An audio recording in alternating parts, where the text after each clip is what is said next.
Welcome to Planter's Paradise here at Powers Family Garden. One of the things that I like to do is I like to keep the native plants alive and kicking. This is lambs here, and it's in my front yard of the Anchorage property that we have next to our own house. And it is a beautiful plant. It's a native plant. Some people think, oh, it's a weed. But weeds are important because weeds are just a plant that somebody might not like, but they have a real beneficial purpose in a garden. They bring up minerals and all sorts of things from the soil, and they really heal the soil, so they're not always a bad guy. So actually, I will be moving this one here in a little bit and putting it in a Oregon native plant garden that I'm planting in the front of this garden, actually out on the street side. So we're going to moving over here, and I need to mow my lawn here pretty soon, that is true, and just show you what's happening in the garden. We have, again, allium overload. We do like our garlic, and it's a market, actually almost a market garden's worth of garlic. We grew, again, 6 different varieties over here. Several of them are red, some are giant, some are elephant garlic, but they are really stellar. We've got another bed over there.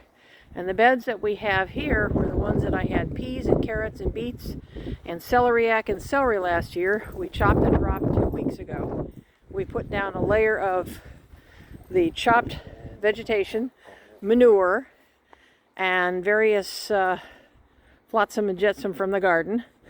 Topped it with 3 layers of cardboard. Then we topped it with 6 inches of compost. And at this point, I have staked it down, and I'm letting the sun kind of warm up the soil, because this next week we're going to be planting out our spring crop. We've got peas coming, so I've gotten my cattle guards ready for the peas. And last year we had our celeriac and carrots on this side, and this year we're going to put our peas and our beets on this side. And as we travel, this is about a 16-foot by 4-foot bed. We're going to be putting other plants in here. And at the end, we're going to be planting carrots because there were no carrots on that side. So this bed basically is divided into 3 sections.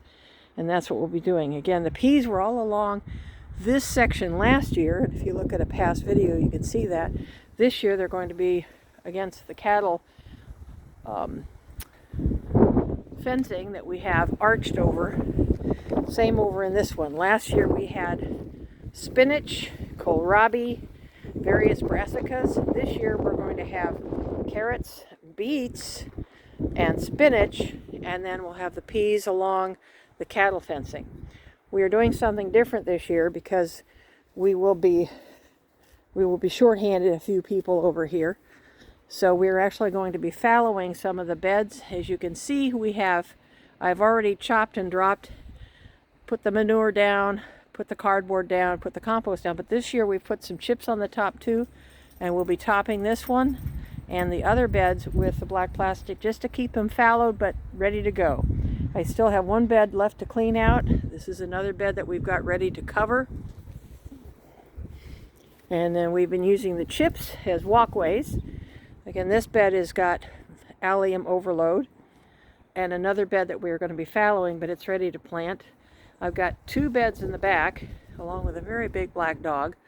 The perennial bed here has a really beautiful sage plant. I'm going to be trimming this way back.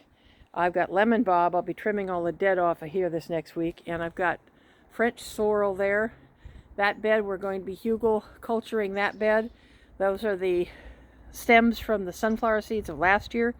Again, we'll be topping it with a manure, cardboard, compost, and be planting right in there. This bed has actually been prepped and ready to go, so we'll be also planting probably spinach in that bed.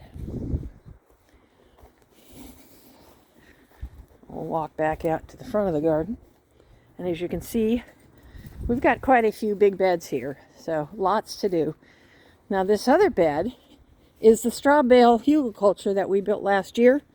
Huge success, except for the corn, of course. This is not corn country. I won't be doing that again. But what we've done here is we have this ready to go. And as you can see, the little critters, the worms, are just doing their happy thing. We pushed the straw bales in from the sides, and we got cinder blocks that were basically scrapped, salvaged. So we built a cinder block bed out of that. And as you can see, instead of straw bales now, the straw bales were pushed to the inside. Most of them were rotted down really well. We topped that with manure, then the cardboard, then the compost. And right now we have it covered with the black plastic to warm it up so that when we start planting this next week, we'll be using this bed, this long bed, for our bulk potatoes. We have honeysuckle rose, which is a type of low glycemic potato that we will be growing this year because my husband and I are both diabetic and we're really concerned about our health. So that's the kind of potato we'll be growing. We'll grow a few rows of russets and purples for our family members, but for us, we'll be doing the honeysuckle rose. It's a real successful plant here. This side of the garden, I have a mini orchard. I have a pear, a cherry, 3 apples, and then I have another apple here. I lost an apple to a disease this year, which was really sad. It was one of my Coos River beauties. That one is beautiful, and this one died from arachnosis. It's a nasty little disease that kills them. So we ended up having to take it out, and I'm going to clean up the soil, let it sit for about a year, and I'll be replanting some other type of fruit tree next year. Along the fence, I still have to do some trimming, but I have red and champagne pale colored seedless grape, and these vines were very prolific last year, and again we're going to have the grapevine. So we kind of try and be as self-sufficient here as possible. We also integrate native plants. This is a bed that I still haven't quite cleaned out yet. My kale needs to go. It's pretty much done. But I like the flowers because it does attract bees. I still have some chard and some beets in the beds. But over here is a mallow plant. It's a weed. Some people call it a weed. I choose to leave it there because it's a very beautiful plant.